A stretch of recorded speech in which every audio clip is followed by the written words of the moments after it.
I know you didn't ask where I've just come from, but I just got off a plane. I'm on tour. I just did 5 nights in a row. Il est vivement recommandé aux téléspectateurs de faire preuve de prudence avant de commencer. Ce qui suit est uniquement destiné à divertir et à éclairer les esprits. Selon Inner City Press, il s'agit du témoignage officiel rendu au tribunal le 14e jour du procès fédéral de Sean Diddy Combs. Personne dans la salle d'audience n'était préparé à la tournure des événements. Une vague de stupeur parcourut la foule lorsque le juge convoqua le témoin suivant. Alors qu'un homme imposant et reconnaissable s'avançait, tous les regards se tournèrent vers l'arrière. Il ne s'agissait pas d'un cadre du monde de la musique. Aucun ancien protégé n'était impliqué. Brad Pitt, légende hollywoodienne et l'un des acteurs les plus célèbres au monde, s'apprêtait à entrer sous serment dans un tribunal et à divulguer un secret qu'il gardait depuis des décennies. Son témoignage allait bouleverser le tribunal et le monde entier. Accord tacite, caméra cachée, bain privé dans le sous-sol de Diddy, repas cérémoniel où il était nu et une étrange fraternité dans laquelle Brad affirme avoir été intégré sans son consentement. Ce n'était pas une question de célébrité. Il s'agissait de contrôle et de pouvoir. Brad Pitt, pour la première fois, était prêt à parler. Rien ne se passa au tribunal. Pas de souffle, pas de bruit, juste le silence. Le nom ne semblait pas authentique lorsque le juge l'a prononcé. Bradley Pitt. Le sténographe a également hésité, mais l'homme lui-même est entré par la porte arrière en quelques secondes. Il n'y avait ni entourage, ni lunettes de soleil, juste Brad Pitt en costume gris sobre, le regard impénétrable et la tête légèrement baissée. L'allure de star de cinéma avait disparu. Celui qui restait portait le fardeau de quelque chose de bien plus important que la célébrité. Après avoir réglé le micro en silence et pris la parole, il est resté assis un long moment, respirant simplement. Il parlait d'une voix basse, calme et mesurée. Je n'aurais jamais imaginé devoir parler de cela. Non, pas ici, pas comme ça. Doucement, le procureur hocha la tête. Quand avez-vous rencontré Sean Combs pour la première fois, monsieur Pitt ? Brad a levé les yeux. En 2018, nous étions à Beverly Hills pour une after-party des Oscars. Il s'est approché de moi et m'a dit qu'il aimait que je réussisse à rester discret, même si j'étais partout. J'ai ri. Il ne l'a pas fait. Il a relaté un dialogue qui semblait anodin à première vue. Un échange d'idées entre deux géants de secteurs différents. L'invitation est alors arrivée. « Il faut que tu visites ma propriété un jour », a-t-il ajouté. « Juste nous deux. Parler comme un homme, de vrais hommes. » Brad a dit qu'il hésitait, mais que sa curiosité l'avait emporté. Il était à Los Angeles au Diddy's Mansion une semaine plus tard. Le temps était révolu. Je l'ai vu en pyjama de soie. Il a déclaré son incrédulité lors d'une conversation informelle après la tombée de la nuit.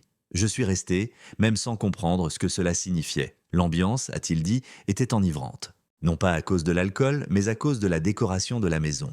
Des miroirs bizarrement orientés, de l'encens qui brûlait, des couloirs sombres et une musique qui résonnait sans jamais s'arrêter. J'avais l'impression de rêver. Pas une bonne idée, mais je suis resté. Il a dit que quelque chose en lui avait changé cette nuit-là. Car ce qui s'est passé après que Diddy l'a emmené en bas a marqué le début d'un cycle qu'il voudrait oublier pendant des années. Cette pensée m'a semblé étrange. Brad a répondu, le regard calme, « C'est peut-être juste son style. » Mais ce n'était pas à la mode. C'était le début de quelque chose que je n'arrive toujours pas à décrire. L'espace était encore figé. Pas de protestation, pas de murmure, juste le son de la vérité. Enfin, s'échapper. D'un souffle, Brad Pitt semblait menacé de révéler ce qu'il tentait de cacher depuis des années. Tandis qu'il avançait, le silence régnait dans la salle d'audience. Il m'a emmené au sous-sol ce premier soir. Il s'arrêta et regarda la table défensive où Diddy était assis tranquillement. Je m'attendais à une cave à vin, peut-être un théâtre. Mais c'est plutôt cette zone cérémonielle que j'ai découverte. Elle est uniquement connue sous ce nom. Le mur était équipé d'une douche à vapeur, les bougies sont déjà allumées, les tapis sont épais, des miroirs partout. C'était artificiel comme s'il s'agissait d'un sujet dont personne n'avait le droit d'aborder. Il a dit qu'après lui avoir offert un verre de whisky brun, Diddy avait répondu « Tu as réussi.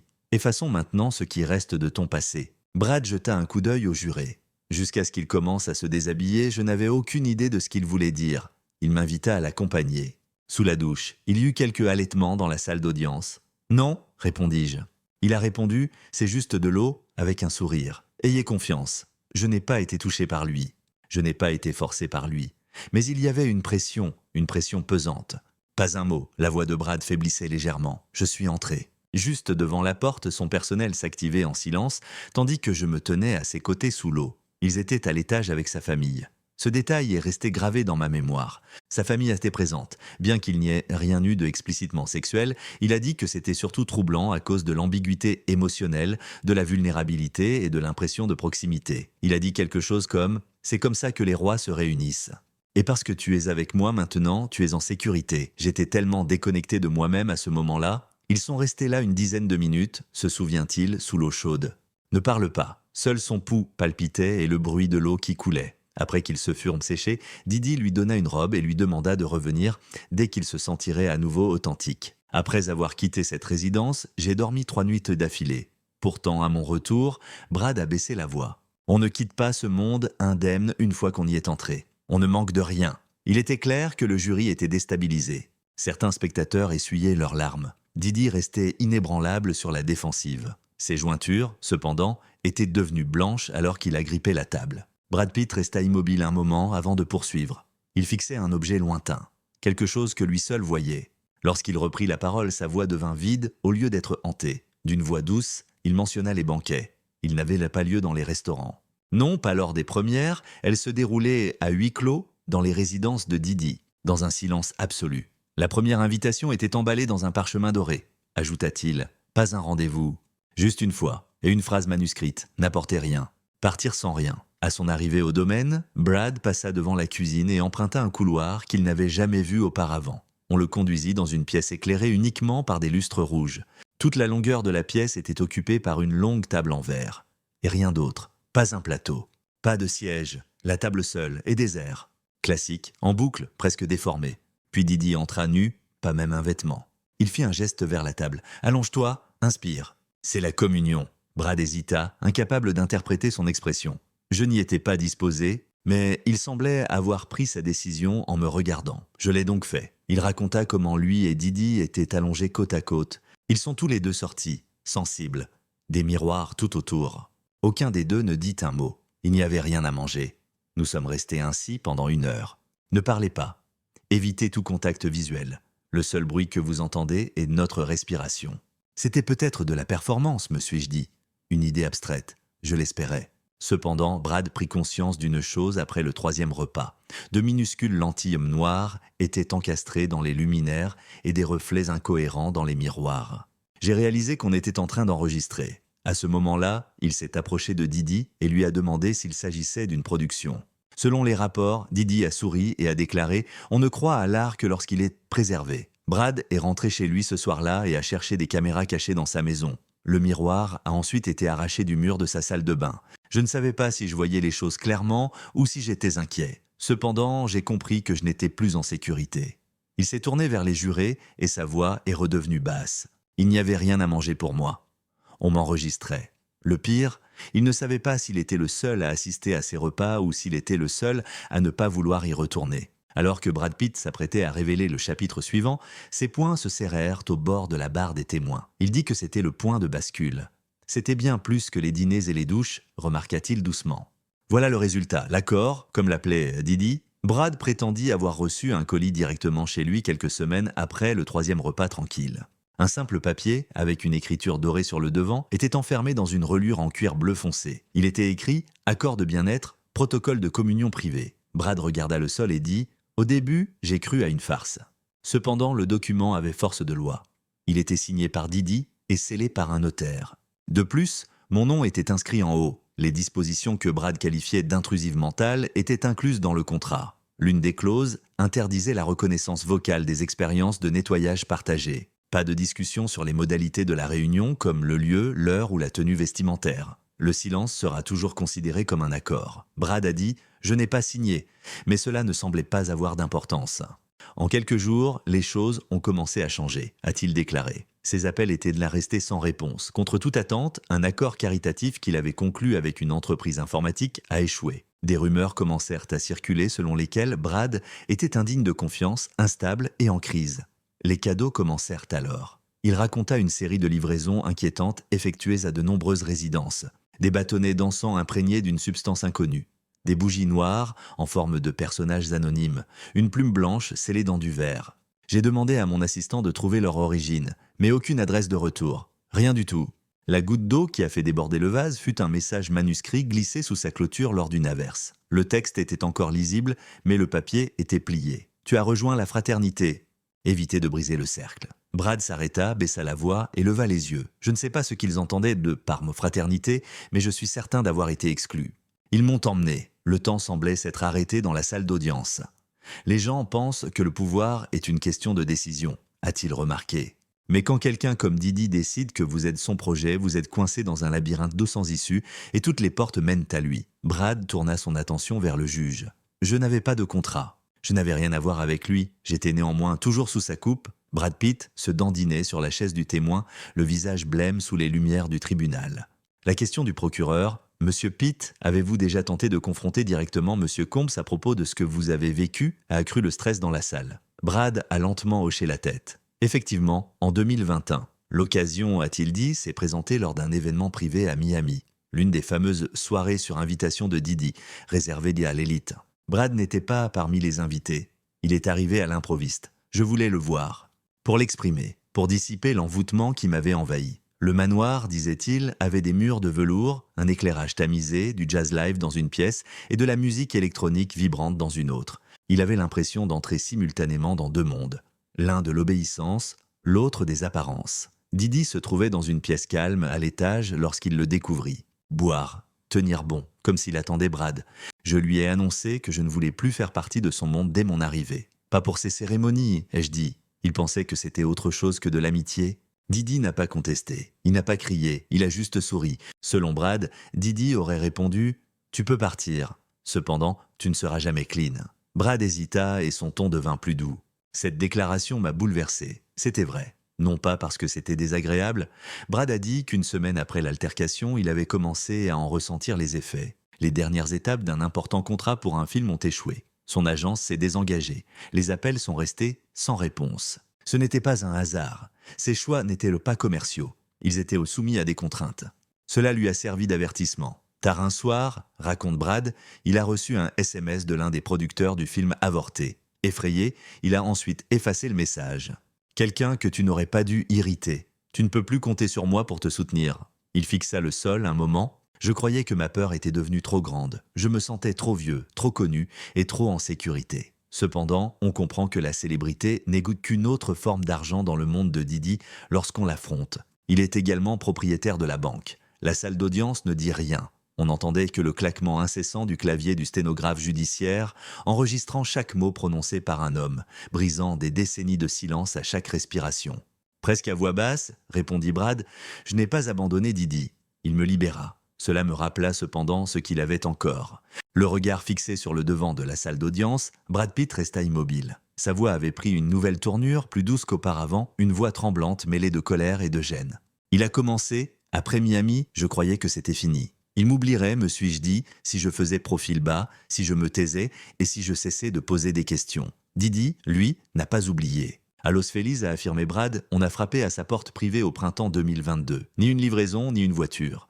Un homme seul, une élégante boîte noire à la main. Je ne le connaissais pas. Il l'a donnée à mon assistant et est parti sans rien dire. Aucun message, aucune étiquette. Il y avait beaucoup de photos dans le colis. Brillant, excellente résolution, arrangé. C'était moi, au sous-sol, sous la douche. Du ciel, de côté. Je n'avais aucune idée qu'il y avait des angles. Didi était également présent sur quelques-uns d'entre eux. Avec un sourire. Pause. Fier, ce n'était pas une photo à caractère sexuel. Ils étaient pourtant proches. Trompeur, en violation. Le fait est que les photos étaient accompagnées d'un objet, une clé USB. Brad a confié avoir hésité à en ouvrir le contenu pendant des heures. Lorsqu'il l'a fait, la situation était pire que prévu. Des extraits de vidéos ont été visionnés. Je n'ai jamais donné mon accord pour les images. Didi. La table, il y avait une vidéo de lui me parlant à l'oreille. Je ne me souviens pas de ce moment précis. Pourtant, il était là. Le dernier clip est alors apparu. Lui seul était là. Par eux-mêmes, s'adressant à la caméra. « Il y a de la beauté dans le pouvoir », a-t-il ajouté. Surtout si c'est emprunté. « Brad, tu as emprunté le mien. Ne l'oublie pas. » Brad hésita, visiblement tremblant. Cette nuit-là, j'en ai pris conscience. Le chantage n'était pas en cause. C'est une question de preuve. La preuve qu'il possédait quelque chose de sacré. Je n'ai pas parlé. Mon offrande. Le lendemain matin, il a appelé son avocat. Il lui a dit de ne pas riposter. Ne rien dire. C'est trop risqué, disait-il. Tu perdrais tout. Brad ne dit rien. Cependant, les photos le troublèrent. Il les transféra dans un coffre-fort. Mais il affirme les voir encore dans ses cauchemars. La chaleur de la douche se fait encore sentir. Tu ne seras plus jamais propre est un dicton qui résonne encore. Lorsque Brad a conclu cette partie de son témoignage, sa voix s'est brisée. Didi, pensais-je, voulait des amis. J'ai ensuite cru qu'il recherchait la loyauté. Mais j'ai appris la vérité. Il désirait des récompenses. L'une d'elles était moi. L'air était si lourd qu'il semblait sur le point d'exploser et la salle d'audience était silencieuse. Lorsque Brad Pitt prit la parole, son ton était rauque tandis qu'il se penchait en avant pour ajuster à nouveau le micro. Un mélange d'obstination et d'épuisement émotionnel extrême.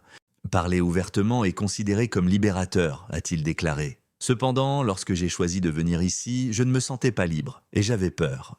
Brad a affirmé avoir vécu une sorte d'agonie silencieuse pendant plus d'1 an après avoir reçu la boîte noire et la vidéo. Il a évité plusieurs collègues, s'est retiré de la presse et a cessé d'assister à la plupart des événements. Cependant, après cela, les choses ont changé. J'ai vu la vidéo de ce procès. Harris, Kamala, Cassie, j'ai compris que je n'étais pas une exception. J'étais le modèle. Il rapporta avoir à nouveau des flashbacks. Il se souvenait du bruit de pas derrière la table en verre ou du bruit de la douche du sous-sol qui se déclenchait pendant les périodes prolongées d'éveil. J'ai dû arrêter de faire semblant, je devais arrêter de parler d'un malentendu ou d'une étrange relation hollywoodienne. La profondeur était plus grande. En un sens, c'était de la programmation. Puis un jour, il a reçu un nouvel appel, un numéro anonyme, sans identification de l'appelant. La voix au téléphone a simplement répondu « On lui fermera la bouche s'il ne se tait pas ». Il n'y avait aucun bruit. Ce n'était pas pressé. Il y avait un silence étrange, presque entraîné. Brad dit qu'une fois la conversation terminée, il resta assis, en silence, pendant 1 minute entière. Puis, il prit sa décision. Ce soir-là, j'ai tout noté, toutes les informations dont je me souvenais, j'ai annoncé mon intention de témoigner devant mon équipe. Bien qu'il s'attendait à une certaine résistance, il a été surpris par ce qu'il a reçu, mon manager a fondu en larmes, j'ai senti que quelque chose clochait, a-t-il dit, je n'en avais tout simplement pas conscience. Brad a dit que c'est à ce moment-là qu'il a compris qu'il n'était pas le seul à porter le fardeau de ce récit. D'autres avaient perçu les signes avant-coureurs. Cela avait mis la pression sur les autres. Ils ne savaient simplement pas comment qualifier cela. Ce ne sont pas des représailles qui m'ont amené ici. Je ne méprise pas Sean Combs. Cependant, je saurais exactement ce qu'il a fait de moi si je restais silencieux. Un accessoire. Il se tourna vers les jurés. Je ne suis pas une victime en quête de pitié. Un homme comme moi tente de se réconcilier avec les aspects de lui-même qui étaient emprisonnés dans ce sous-sol. Brad se rassit après cela, comme si enfin le fardeau qu'il portait avait changé. Même si ce n'était qu'un tout petit peu, les dernières remarques de Brad Pitt à la barre n'avaient rien de mis en scène. Elles manquèrent de cinéma, on aurait dit que quelqu'un parlait au bord du précipice. Douleur, rédemption, peut-être même clarté. L'accusation lui a offert une dernière chance. « Monsieur Pitt, avez-vous autre chose à dire au tribunal ?» Brad a pris une grande inspiration. Après, j'ai jeté un coup d'œil dehors, devant toute la salle paro et pas seulement le jury. Son ton s'était adouci, mais il restait ferme. Au cours de ma vie, j'ai occupé plusieurs postes. J'ai déjà été sur des centaines de scènes, des mots prononcés par des cerveaux intelligents. Ma vie avec Sean Combs, cependant, n'était pas un scénario. Il n'y avait aucun caractère, c'était authentique, et ça m'a presque fait disparaître. Il a parlé d'identité, comment il se sentait autrefois invincible grâce à sa célébrité, sa fortune et sa réputation. Cependant, il a dit que Didi avait tout vu clair. L'étoile n'avait aucune importance pour lui. Le calme était important pour lui. Quant au contrôle, d'avoir la capacité de faire en sorte que quelqu'un qui a tout, comme moi, se sente comme si je n'avais rien. Il se souvenait d'une nuit où il était seul des mois après leur dernière rencontre et où il se tenait dans sa salle de bain, l'eau coulant, fixant simplement le sol de sa douche. Je n'arrivais pas à prendre le dessus. J'ai tremblé pendant 21 minutes, debout là, car ce n'était plus seulement de la pluie. Je ne pouvais pas chasser ce souvenir. La galerie, figée, resta immobile. Pour la première fois, Brad se tourna vers Didi. Ils échangèrent un regard. Quelque chose a semblé épaissir l'atmosphère entre eux. Tu ne m'as pas brisé. Cependant, tu as fait pire. Tu m'as fait réévaluer qui j'étais. Il a fallu un long moment avant qu'il ne se retourne vers le juge. Non pas pour restaurer ma réputation ou préserver mon héritage, mais pour enfin tracer une ligne dans le sable. Voilà pourquoi je suis ici aujourd'hui. Mon silence ne vous appartient plus. Longtemps après avoir quitté la barre des témoins, sa dernière déclaration qui résonna sur les murs et résonna dans l'air, conclut son témoignage. On l'appelait « le lien ». Vous avez parlé de confiance. Pourtant, vous avez vraiment construit d'une prison. J'ai aussi purgé ma peine. Le juge a déclaré la séance suspendue. Rien n'a explosé dans la salle. Il n'y a pas eu d'acclamation. Elle était là, supportant le poids des mots. Brad Pitt en était témoin. Le sort de la vérité qu'il avait laissé derrière lui appartenait désormais au monde entier. Jamais le silence n'avait régné dans la salle d'audience lorsque Brad Pitt avait quitté la barre des témoins lors du procès Didi. Pas un murmure, pas un bavardage, un silence étouffant régnait, comme si l'air de la pièce avait été aspiré. Il détourna la tête. Déjà, le monde extérieur était différent. Dans un silence stupéfait, des dizaines de journalistes se tenaient là, leurs caméras braquées, sans encore formuler de remarques. Les retransmissions en direct de toutes les grandes chaînes présentent les mêmes variations dans les tiers inférieurs. Brad Pitt témoigne contre Sean Diddy Combs lors d'une révélation choquante le 14 jour. De retour à l'intérieur, le juge Holloway a déclaré silencieusement l'audience suspendue après quelques secondes d'immobilité. La majorité des jurés étaient visiblement effrayés lorsqu'on les a conduits dehors, tête baissée, et plusieurs ont même essuyé leurs larmes. Ce qui s'était passé au cours de la dernière heure n'était pas uniquement un témoignage, cela avait été une révélation de célébrité pour l'intimité. À propos du mythe selon lequel Brad Pitt et Diddy étaient deux extrêmes du spectre culturel. Car en réalité, ils partageaient un sous-sol. Le silence régnait. Un secret. Seul l'un d'entre eux faisait comme si de rien n'était. Les ondes étaient inondées d'interprétations de juristes. Le timing de Pitt a été remis en question. D'autres ont parlé de suicide professionnel. Mais ceux qui l'avaient entendu et vu parler ont compris qu'il ne s'agissait pas d'une tactique. On l'a distribué, Brad Pitt n'y a rien gagné, pas un seul disque à vendre. Ce n'était pas un film à annoncer. Debout, dépouillé de sa célébrité, il a donné un nom au problème qui le tracassait depuis des années. J'ai 15 ans d'expérience dans la couverture d'affaires fédérales, a murmuré un producteur à un journaliste depuis la salle d'audience. Je n'ai jamais vu un homme aussi célèbre paraître aussi bouleversé, ni aussi courageux. Le nom de Brad est devenu un phénomène mondial ce soir-là. Pour un rôle, non, pas pour le titre d'un tabloïd, mais pour la vérité. Et ces enregistrements et photos, que Diddy avait auparavant utilisés pour garder le contrôle, étaient désormais des preuves, quelque part, dans un coffre-fort à huis clos. Brad Pitt n'a pas seulement témoigné le 14 jour. Il a dissipé le mythe selon lequel on est en sécurité en gardant le silence. Et peut-être s'est-il enfin libéré en agissant.